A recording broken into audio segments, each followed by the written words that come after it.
Velkommen til Regelstaten.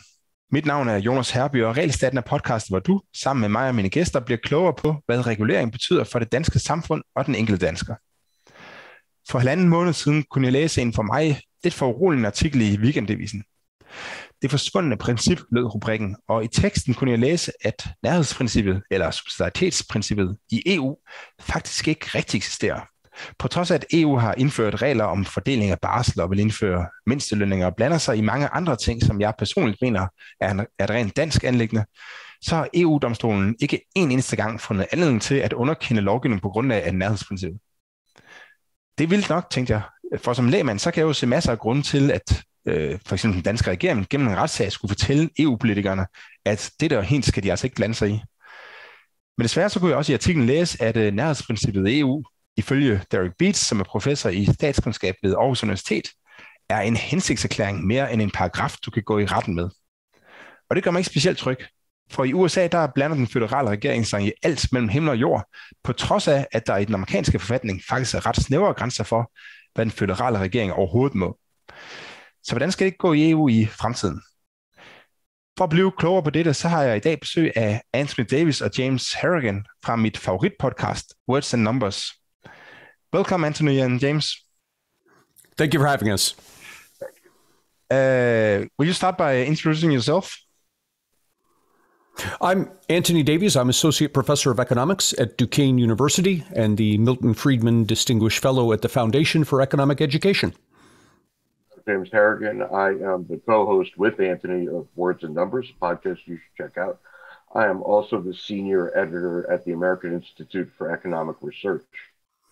Yeah, I just told the listeners in Danish that Words and Numbers is my favorite podcast. And you also, first of all, because you're interesting, you have a lot of interesting views on politics and economy, and also because I learn a lot about the United States. And that's the reason I invited you to participate in the Regelstaten today, or the regulatory state. Because I read an article, and I mailed it to you in English, but basically the article said that that there is no principle of subsidiarity in the European Union. So there is no way that the member states can go to the EU Commission and say that this is none of your business. You can't make these rules because that is up to the single member states. And I've heard you talk a little about that, about the federal government in the United States, and thought that it would be interesting to, because the United States is far ahead of the European Commission in having a history as a federal society. So I reached out to you to talk a little about this, and but before we start, maybe you could explain to me and the listeners what is the principle of subsidiarity? Is that what you call it in English? Yes, subsidiarity. It's an interesting because in the United States, it's predominantly the political left that will use this term subsidiarity. There's a similar term, or I should say similar, it means the same thing, roughly speaking, on the political right, and that's federalism. But I don't think the two sides are aware that they're, in many cases, talking about the same thing. But what it boils down to is governing at the lowest possible level. So if there's a situation that the local government can handle, the state government should not. The state government should only handle those issues that the local governments are incapable of handling. And similarly, the federal government should only handle those issues that the state governments are incapable of handling, which ends up being, in a lot of ways, the opposite way that we tend to govern in the United States. People see a problem and they run to Washington and they look for a solution that's going to apply to everybody, which is the opposite of subsidiarity. Mm-hmm. I would say that both the left and the right, for all kinds of reasons, have gotten away from any idea of federalism. I prefer to use the term federalism for whatever reason. Maybe it's because I'm on the political right in Anthony's terminology. But both sides seem to be of a mind that if they can get Washington interested in what they're doing, they can win once and for all, and they never have to worry about it again. And I think this is the legacy of Roe versus Wade, the abortion case that the Supreme Court heard back in the early 1970s. The Supreme Court had no business ruling on that. That was properly understood to be a state issue through the 10th Amendment. Right? And when the Supreme Court butted into that issue and ruled in such a sweeping way, both the left and the right looked at it and said, okay, that's the way we're going to do everything from now on. And since about 1973, 74, that's largely been the case. Yeah, let's come back to that a little later. Sorry, there was a baby alarm here. But before we move on to the experiences from the United States, can you talk a little about why is this a sound principle? Like why is it a good way to run a country, basically? It's a sound principle precisely because we're all different. And I give you the age of COVID as an example. And President Trump received a lot of flack from people saying that, well, there was no federal response to COVID. And whether he intended it this way or not, I cannot say. But the effect of him as leading the federal government, the effect of him stepping back was to allow the states to handle COVID in their various ways. So, for example, it was much less of a problem in Wisconsin than it was in New York State, and much more of a problem in New York City than it was throughout the rest of New York State. And because of that, different approaches to the problem were necessary. What worked in Wisconsin would not have worked in New York State in general. What worked in New York City would not have worked in upstate New York. And to ask for a federal response is to ask for necessarily pretty much one solution imposed on everybody, rather than particular solutions tailored to particular needs. So to the extent that you have a population that's diverse, that has different constraints, faces different opportunities, you want solutions that are tailored specifically to different parts of the country. And that's subsidiarity. I think this is really important in a way that most people tend not to think of it. The United States geographically is huge, and the different regions share almost nothing with each other. So I'm in the desert West. I grew up in New England, which is way on the East Coast. These are functionally different places. There's really not a lot that unites them. And when you start talking about these large, sweeping, more or less, it's almost always legislation, right? That kind of blankets the entire country. We're far better off if we understand that, look, these are different places with different priorities, different geographic realities. Where I am now, I share more with Mexico than I do with New England. And when I was in New England, I shared more with Canada than I did here. And you start realizing just how radically different the regions of the United States are. And one size rarely fits all. It's almost never that's the right answer. But so do you agree that for me the principle goes basically all the way down to the individual? So there are some things that that I would say that this is my business and I know what is best for me, and nobody else should regulate what I do here. And then there's some things that we do in the family, that we make decisions on in the family. And then some things again that we do in the neighborhood, and then the municipality and local government, and in the end the Danish government, and EU, and maybe even the United Nations. Yeah, I think that's absolutely right. And if it's done correctly, what you'll see naturally is that the bulk of the decisions are being made at the lower levels, and very few will be made at the high level. We've never had evolve a world government. You have the United Nations as a deliberative body, but it's not really a governing body. And I think in part that's due to the fact that there really aren't many problems. You might hold out global climate change as an exception, but generally speaking, there aren't many problems that rise to the level of requiring a world government. And so I think in part that's why you tend not to see one evolving. And you started exactly where I think we all should. the inviolability of the individual, right? The individual stands astride the state, and there are very few reasons the state should ever butt into his life. And it has to be, I think, very, very important. We begin, and I think almost everybody who believes in any sort of individualism or indeed any kind of revolutionary thought, we begin with the idea that all men are created equal.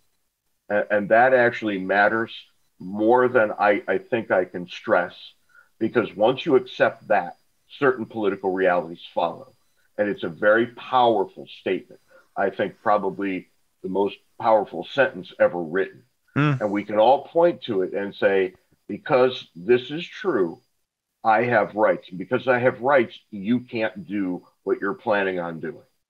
And I think when you couple that with this idea of subsidiarity or whatever other word you might prefer to use to cover that, you get a very powerful political statement that is almost impossible to deny, right? The only way to deny it is to say, no, all people are not created equal.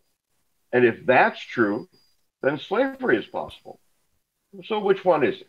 And I think once you start there, the rest of the dominoes fall. So how do you determine what level things should be regulated at? I mean, I think we all agree that it's an individual's decision what kind of socks to wear on a specific day, unless you're in the army or something. But so where do we draw the lines? There's no clear bright line, right? Around the edges, things are going to be fuzzy, but there are certain touchstones you can look at. For example, if my actions impose a cost on my neighbor, that seems to call for some level of government action. Now, clearly, it doesn't require federal action. It may not even require local. It could be simply something of a neighborhood getting together and saying, you stop doing that or whatever it is. If a town's activities, be it their manufacturing or consumption of something, imposes some cost, probably in the form of pollution, on the neighboring town, well, that might be a place in which the state needs to step in, but certainly not the federal government. And if you notice, and I'm using this example of pollution, but if you notice, this goes back to what I mentioned earlier of perhaps the one exception that might give credence to a world government is climate change, because there you've got countries imposing costs on other countries, and something needs to be handled at a high level. So if you think about it in that sense of a person imposing some cost on another, what's the lowest level of government that can deal with that situation? Use that level of government. Yeah, but here the language again of the Declaration speaks volumes, right? Because in your example, Ant, if we're serious about climate change and we're going to impose some sort of restriction on sovereign states, they're going to say no, and they're going to say something like, we're only in the United Nations because we want to be. The consent of the governed has to matter. And if you start imposing these horrible costs on us, we will withdraw our consent. And I think if you take a look at right now, China and India, who are by all accounts the two biggest polluters on the planet, they're not going to sit and take that. They're not going to willingly say, okay, we do hereby give up our right to govern ourselves. And they're going to say something smart, which is going to be, well, you, the countries of the West, polluted for decades, if not centuries, and you got rich as a result. We're not rich. We could be if you got out of our business. And that's a very compelling argument, right? People who want to defend the climate in certain ways aren't going to care for it, but it's really quite powerful. And if you couple that with this idea that we have to consent to be governed in the first instance, we're not going to fix this problem. But United Nations are not.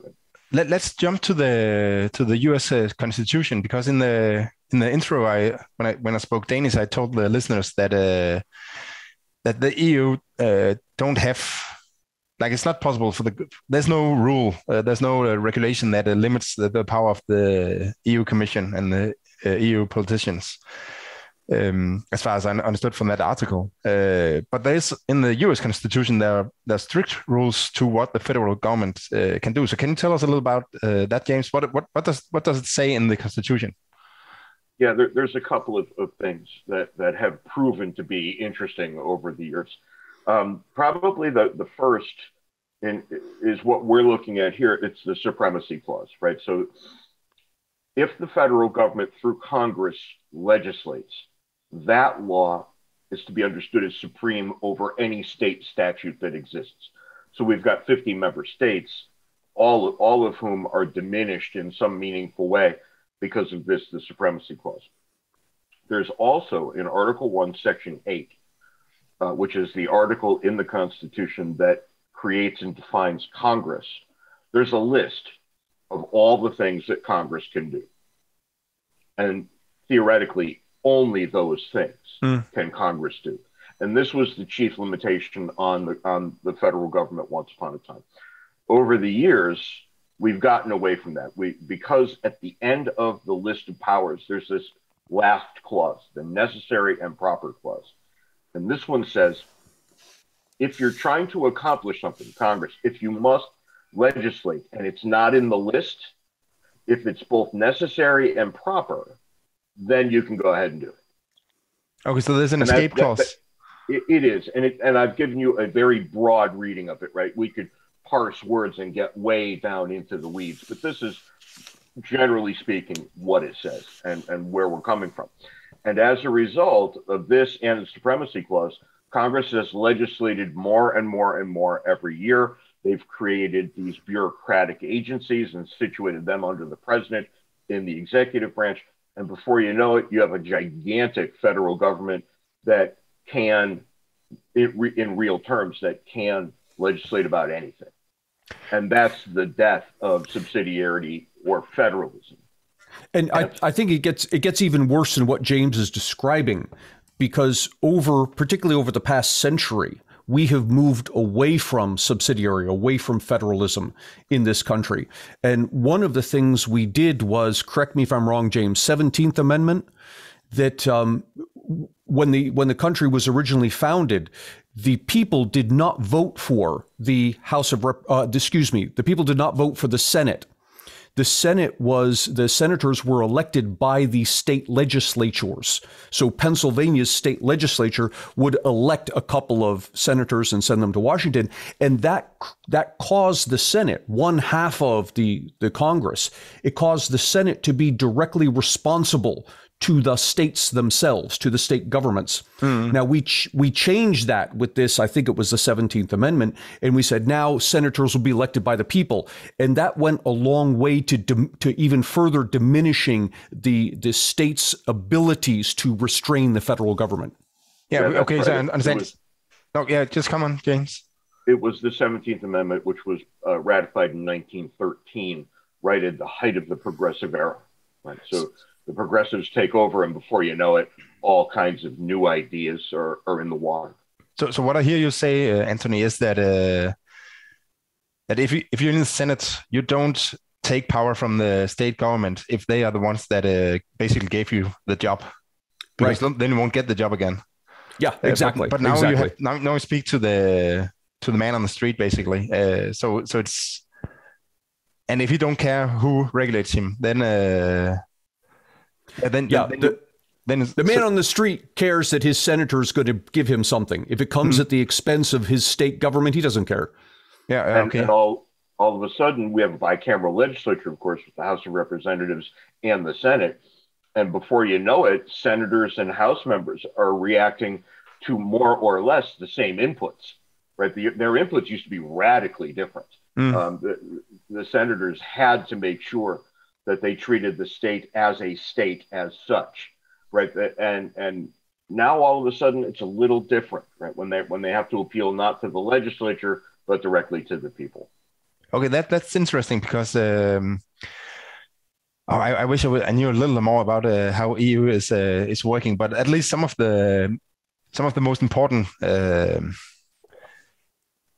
organs in the EU they are directly elected from the member states. So we send a minister to meetings and so on. So So that might be important. Well, you have something in the EU that we do not have, that is, I would say, the ultimate check on power, which is you have established that it is possible for countries to withdraw. Mm-hmm. Now, we tried that, and it came to the conclusion that no, states may not withdraw. But that's the ultimate check on the power of the EU. Yeah, which we don't right. have in the United States. And as different as the states are, and I do think they are very different here, the member states of the EU are more different still. Right? You've got different languages, different traditions. I mean, the member states of the EU are absolutely sovereign. If there's something that's happening that they don't like, they can leverage what they've got. And Ant is exactly correct. They've got the right of withdrawal at any point. And when that's the case, legislatures behave differently. They have to behave in such a way as first to retain the membership, which means everybody's going to have to agree. And in a condition like the EU, where you've got so many very different states with different heritage, that's going to be really hard. So what's going to happen? They're only going to legislate things at the broadest possible level. The further into the weeds they get, the less likely they are to maintain their grip on the states who have voluntarily joined. So that might work even better than having a strict rule saying that the EU can only do this and that. Well, when you write things down and you tell a group of politicians that this is the list of things you can do, they find a way around it real fast. Yeah, so let's talk a little about that. They're politicians, right? They lie, they cheat, and they steal. And let's never forget that. If you want to limit them, you better limit them in a structural way, not in a textual way. So let's talk a little about that. But before we go into too many details, can you talk a little about, you started to talk about, is it Roe versus the ruling on abortion? Because I think right. a lot of people in at least in Denmark and probably in most of the EU thinks that it's whether abortion should be legal or illegal in the US. That's the question. But as far as I understand, that's not really the question. The question is who is to decide. Is that right? This is very, very complicated. I can paint it in broad terms for you. The word abortion never appears, obviously, in the United States Constitution. There was no way it could, given when it was written. So you look at the Constitution, and Article 1, Section 8 lays out the powers of Congress, and nowhere in that list is the word abortion to be found. Sensibly. Okay. Is it necessary and proper to some other right that Congress can legislate on? And the answer to that is no as well, right? If you want to be honest about what's available here for the Supreme Court, the answer is nothing. And instead of laying out something from the text of the Constitution, they go in search of another right, the right to privacy, which is also not mentioned in the United States Constitution at all.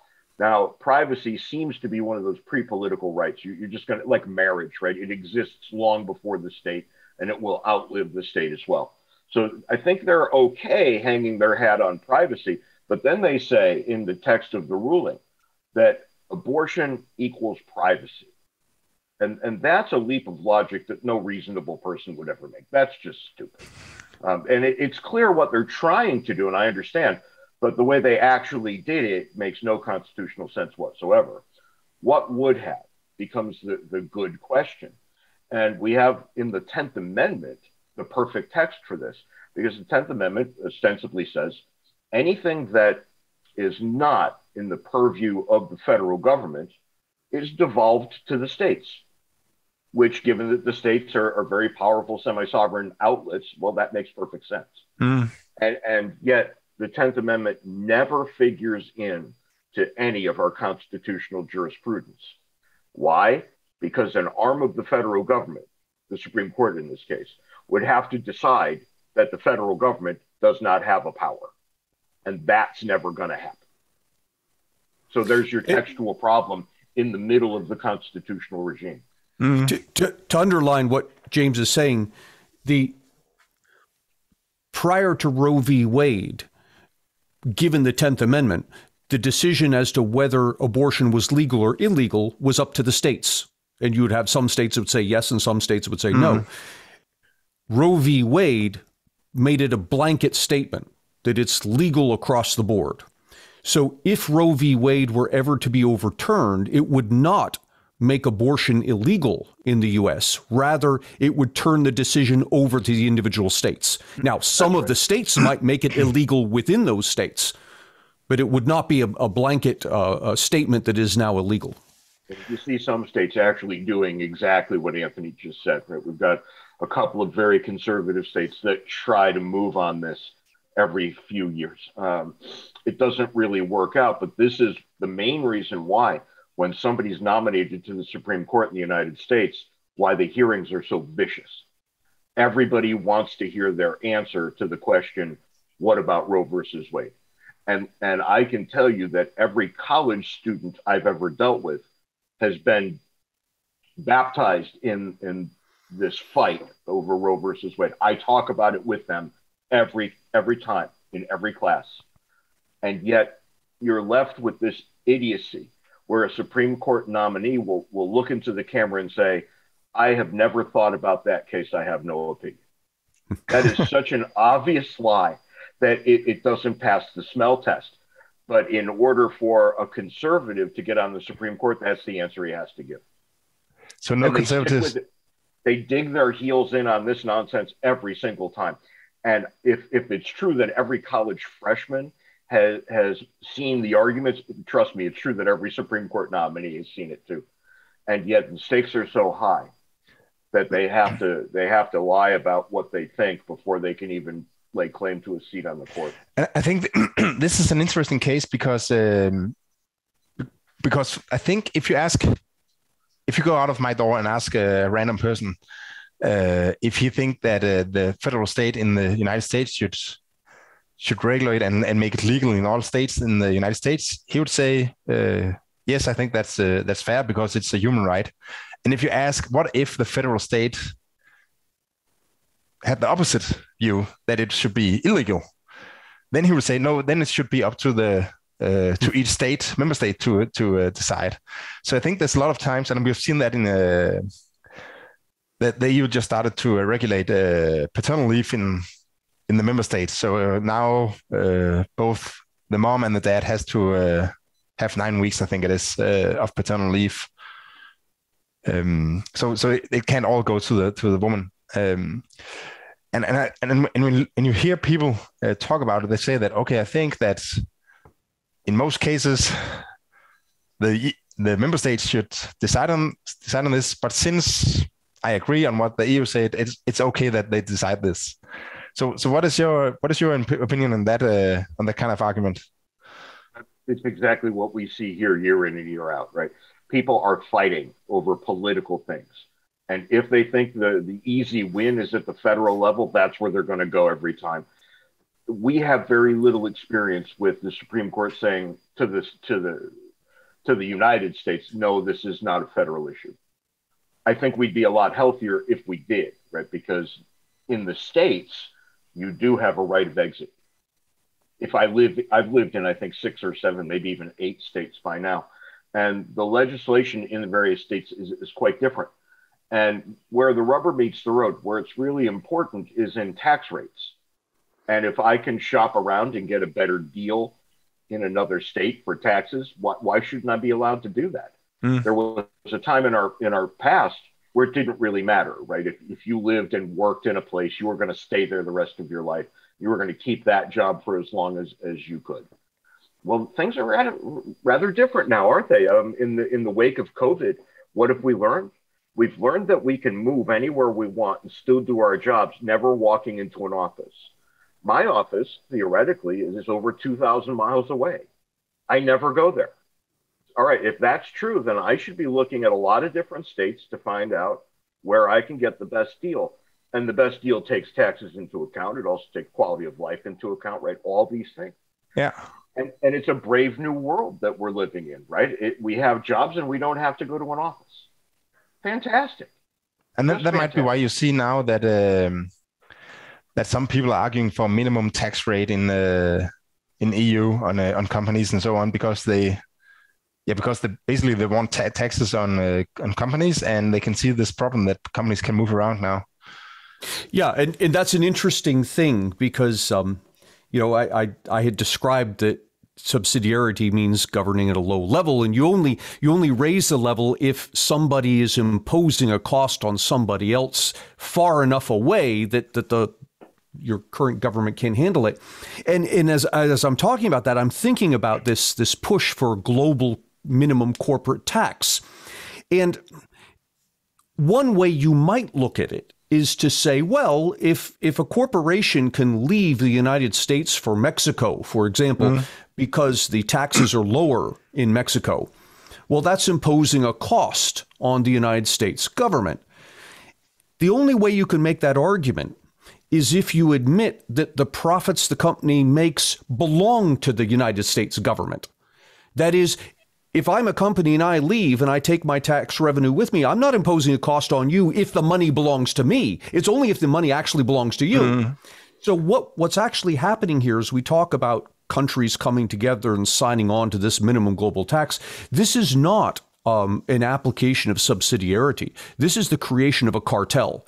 It's what in this country, I'm sure in the EU as well, is illegal. It's called price fixing. When the big companies get together and they agree, okay, we're going to bilk the customer for this much money and nobody go below this, right? That's illegal. And yet that's exactly what the country's governments are arguing. Well, it's never a problem when the government does it, right? This is the underlying thought to everybody who wants the pervasive state to exist, right? They want the state to exist, to reach into their lives, and more importantly, into all of their neighbors' lives, to regulate every damn thing. And we're about there now. I do this thought experiment with people when I speak in person. And I say, look, I want you to think very hard, and I want you to tell me how you're free. I'm not asking how free are you. I'm asking how you're free, which means I want to know how much do you do in the course of an average day that's not regulated by your government? And the answer to that question is almost nothing. Almost everything is regulated by the government, especially when you take into account the different levels of government that we have, right? So the mattress I sleep on is regulated. The coffee maker I use in the morning is regulated. And you can go through the steps of your average day and see that everything you do, everything you use is regulated. The only thing here in this country that is not regulated as such is your thought. You're allowed to think what you will think. Now, if you act on that thought, that's going to be regulated. And that's where we stand. And you know, the nanny state as it exists doesn't leave you alone at any minute of the day. And that's not entirely true, is it? Because sometimes what you think also matters. If you go out and if I commit a crime, they're going to ask what was on my mind when I committed that crime. It's the principle of mens rea, and there you go, right? So yeah, I have the ability to think as long as I don't act on it or even tell anyone what I'm thinking, which really isn't enough if you think it through, right? That we're not living in a free society if what I said is true and what I said is absolutely true. So let's take a few other examples, because I remember hearing you talk about, I think it was a farmer who was growing grain to feed to his pigs or something. And no, you're nodding. So can you tell that? Wickard v. Filburn. Yeah. Can you tell us about that? Yeah, James, you know that better than I do. Yeah, slightly is my guess. It's a case where a grown man who was a farmer, and his farm existed inside of a state. It wasn't over a state border or anything like that. And he wanted to grow wheat, I think it was, in order to feed his own cattle. So here was a man who was not involved in interstate commerce, who had some cattle on his land, who wanted to grow the food himself for the cattle. And this ran afoul of a federal statute, which limited how much you could grow. And he said, well, it's not like I'm bringing it to market. I'm just feeding the animals. And the Supreme Court said, not so fast, buddy. What we're going to do here is tell you that you're wrong, that you can't grow food for your own cattle on your own land that would never go to market. Because if you didn't, you would have been buying that food for your animals. And because you didn't buy that food for your animals, interstate commerce was impacted negatively. Therefore, we can rule over you right now and tell you that you are not permitted to grow food for your own cattle. Which, if you just sit and think about that for 1 second, is the dumbest thing you've ever heard, right? This doesn't pass the laugh test in any way, shape, or form. And yet this became the governing principle in the United States from that day forward. So from the 1930s up to yesterday, this is what you've got to deal with. This is what the Supreme Court can do if it chooses. And that case, that's just legislating from the bench, and it's terrible legislating. It's not even good at what it is. And if that's permissible, if the Supreme Court can get away with that form of judicial murder, then everything else is possible too. Because how many things in the world could be as ridiculous as that case? And that case is so obvious what the right decision was there. Leave the farmer alone. He's on his own land, feeding his own cattle. That's the right answer. Any reasonable person would know this. And yet the Supreme Court found a way to go the other way. Notice what happened here. This case was back in the 1930s, and the Supreme Court had decided what it wanted the answer to be. It wanted the answer to be that, yes, the federal government can regulate this guy. And so it went through these mental gymnastics to argue why actually this law that attempts to regulate this guy is indeed constitutional. That was the first. And then there was a whole series of these over the subsequent, whatever it is, 90 years of the Supreme Court just deciding that it knows what answer it wants and making mental gymnastic arguments to argue that whatever it is that the federal government wants to do is indeed constitutional. And when you do things like that, two things are happening. One is you're starting the argument from the outcome. Rather than asking the question, what is and is not constitutional? You're asking the question, what do I want? And now I'm going to shoehorn it into the Constitution as I like. So that's one thing that you do. It makes the Constitution ineffectual in a lot of ways. The other thing that happens is it makes the appointments to the Supreme Court much, much more important. And this is why in this country, I believe, our presidential elections have become so divisive, because it's the president that appoints to the Supreme Court. And so if you've got a president who's of your party, you're likely to get Supreme Court nominees who are in line with your party. And why is that so important? It's so important because the Supreme Court no longer considers what does the Constitution say. They simply argue that whatever it is they want is indeed constitutional. And so in a lot of ways, we have ceased to be a country governed by a constitution. We have become a country governed ultimately by this panel of 9 human beings. The black robes govern us all. And it's a little more pernicious, Anthony, than you just laid out.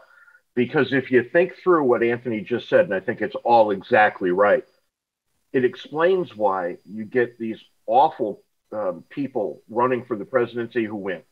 And I'm obviously thinking of Donald Trump here.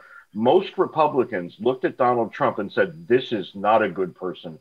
I don't want to vote for him. But when he became the nominee because there were so many people running for the office, right? If 8 of them had dropped out, he wouldn't have been anywhere near the nominee. But he was able to split the vote and got the nomination. Most Republicans looked at that and said, look, I don't like him. This is a bad person. But do I really want Hillary Clinton nominating the next Supreme Court justices? And oh, God, no, is what they all said. And I think rightfully so in a lot of ways, right? And this is why you end up with a character like Trump in the White House, which from an external perspective, most foreigners that I knew who they were on the phone with me the next day asking how this could possibly have happened. Yeah, that's. And it's I think incomprehensible. Most people in Denmark before the election were asking themselves why. I mean, how can you end up with two candidates like that? They're this bad. We were asking that question as Americans. Yeah, but we were. But let's get back to the topic, because going into this conversation, I was nervous about how the EU was going to evolve in the future, and thinking that we don't have legislation that limits the power of EU. But after talking to you for 30 minutes now, I think we're back to where that the only thing that matters is incentives. So what text you write doesn't matter if the incentives are not aligned with the text, and if the federal government wants the power, which politicians normally want, then they're going to grab it sooner or later. So maybe the EU is actually working a little better because, as you already mentioned, we have the possibility to exit. And maybe if we want a better society, then that's what we should promote, like the ability to leave and other parts of the incentive scheme that makes the EU work in a way that works together with this principle of subsidiarity. Yeah, and you see that playing out here in the United States amongst the states. You have the ability to walk away from a state. Right now, California is bleeding residents and businesses because of decades of horrible policies and horrible taxes. People are just leaving. They've said, we've had enough. And that's going to force California to change the way it does its business. And we can monitor this, actually. It's very interesting. If you take a look, not at the people who are coming and going, but at the trucks that they rent to come and to go, U-Hauls and things like this in the U.S., what you find is that it's very, very expensive to rent a truck to go from California to another place. But it's almost free to rent a truck going from anywhere into California, because they have to get those trucks back so more people can move out of the state. And you know, when we talk about the right to exit, this has real world ramifications, right? Because who's leaving California? And it's people who make a pretty nice living, right? People who are going to be taxed completely. They're the ones leaving. And this is also true of the East Coast states, New York, Massachusetts. Those people are all leaving in droves too. And they tend to leave those places when they retire or when they make a lot of money. And all of a sudden the tax base just disappears. And what do you have to do? Connecticut, my home state, they just keep raising the tax, thinking that there will be a level at some point where we can cover our losses. But there isn't, because every time they raise the tax, more people leave. Incentives matter to both the government and the people. But I think that's the part where EUs are very different from the United States, because people in EU don't, I mean, they stay in the country they are in. Sure. And also you can't, I mean, you can leave the state, but you can't easily leave the United States, because then things become a little more complicated. Of course, you have Canada, but as soon as you get out, there's most countries that don't speak English. So I think I think that maybe one policy you should have on the shelf, just if the opportunity comes, then you should have it, is to give this power to leave to lower what's called like stages of the government. So say that okay, so in the US you should allow the states to leave, and within the states you should maybe allow the counties to leave, right? A group of counties to leave, and maybe in Denmark we should make it possible for a group of municipalities to leave and form a new country, just to make sure that they won't be forced into something that they don't really want. And that's there.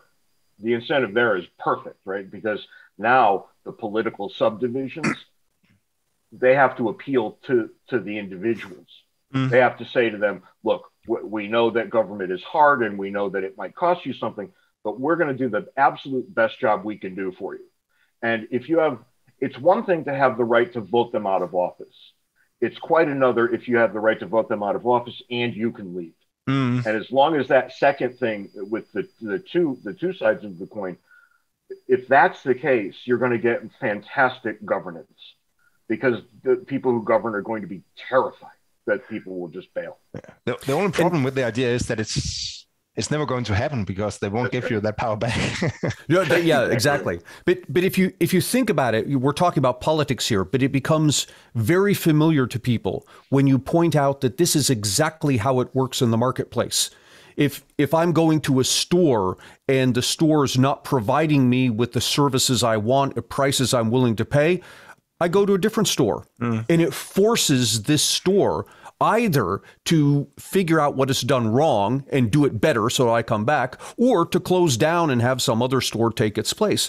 So that ability to walk away that makes the marketplace so focused on consumers and satisfying what consumers want, subsidiarity brings that force to the political side also. And so I don't think people think about it enough, right? I think that it's just a foreign concept when they think about their average day. But if I walk into a 7-Eleven, a convenience store, and I want Coke, and they have only Pepsi, I said, well, there's going to be another convenience store real soon. I just go to the next one. But if I'm in an airport and I go to get a Coke and all they have is Pepsi, that's a contract for the entire airport. I'm screwed. There's no way I can get what I want. Yeah. Right. So now my choice is, do I get what I don't want, or do I get nothing? And that's almost always the political choice. Do I get what I don't want, or do I get nothing? And if we can stay away from that, right? And here you have to say, well, politics should be a touch more like markets, but we don't really mean that. Not really. The politics, we don't want them to be like markets in the end, because markets don't take the individual into account at every moment, right? And politics has to. So we want them to be more like markets, but not completely like markets. And I think that's a message that almost nobody ever gets. But still, in your airport example, there's if one thing is that you can't get a Coke, but if the airport is really terrible, that you can only, if you can't get a plane, but you can only get a bus, basically, then you can always move to another place where the airport is better, or you can drive to another airport. So there's a limit to how bad the airport can be, and how bad the government can be if you can leave, if it's too bad. If you can leave, right. We saw the United Kingdom that it wasn't an easy Brexit at all, and we don't know yet if it was a good idea for them. But at least they had the choice. So if they thought that EU was getting too bad, then they could leave. And notice something Notice something as well. Let's suppose, for the sake of argument, and of course we don't know yet, but let's suppose for the sake of argument it was good for the people of UK. What's interesting is it's also good for the people who remained in the EU, because the fact that the UK exited means now that the EU's government is going to be much more attentive to what its member countries want, for fear of another one doing that. Or they're going to make it even more difficult to leave. Or alternatively, they make it more difficult to leave. Yeah, exactly. Yeah. But at least we can see now. Either way, we're going to know exactly what we're looking at the next year or two. Yeah. Yeah, no, it's I think the United Kingdom, the good thing is that they showed us that it's possible, because before they did it, everybody was, nobody really knew what was going to happen when you left the EU, but now they show that, okay, things probably aren't perfect, but they probably don't die, all of them. So it's possible if we think EU gets too bad. So I think my last question was how you think that EU will evolve in the future. But I think maybe we already discussed that, because we can leave if it gets too bad, and that's probably going to put a limit on what EU is going to put down on us. Yeah, that's my argument, although you made a very good counter argument, which is that, or alternatively, the EU just makes it more difficult to leave. Yeah, but at least knowing politicians, they're going to go for that latter option before they go for the former.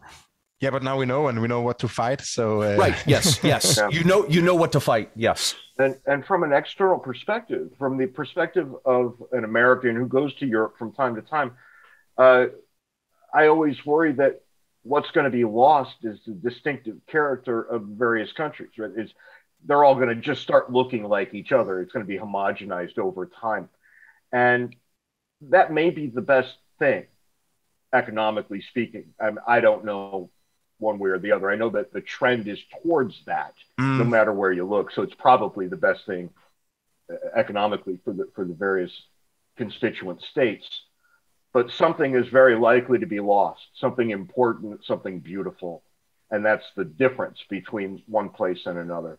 So I hope, they find a way to maintain that, even as they become more economically linked through the currency and through trade over time. Yeah, me too, because the difference is important for development, basically, like for innovation. Yeah. And I've never been to Denmark, and it would bother me till no end if I said, well, I've never been to Denmark, and a bunch of Danes said, well, you've been to Holland, it's the same thing. I think there's something so essential that's lost when that happens, that I don't know what to say about it. I mean, the culture of the West has become very homogenized, right? I can go to any country and order a Big Mac and get exactly what I'd get in any other country. And I don't want that not to be the case. If people want Big Macs, go nuts and go get one. But I would like to always know that if I'm going to a country I've never been to, if I'm getting on a plane and going to Sweden, I'd like to know that there's a good reason for me to go there. And I worry that that's not going to be the case years from now. Yeah, but I think that's more connected to the thing that people just travel around the whole world and they hook up on Zoom like we do here. So and goods and services moves around the planet. So probably 200 years ago, things were very different from in Copenhagen and other major cities in Denmark. But now they're more or less the same. So and that's probably going to happen between countries too. So. Yeah. Probably, but you'll probably be gone before it's all. Well, exactly here's to hoping I live long enough to see it. But it's just one of those things, right? That you look at and you say, well, that's going to be too bad when it happens. But like you, I think it's probably going to happen because I see it already happening.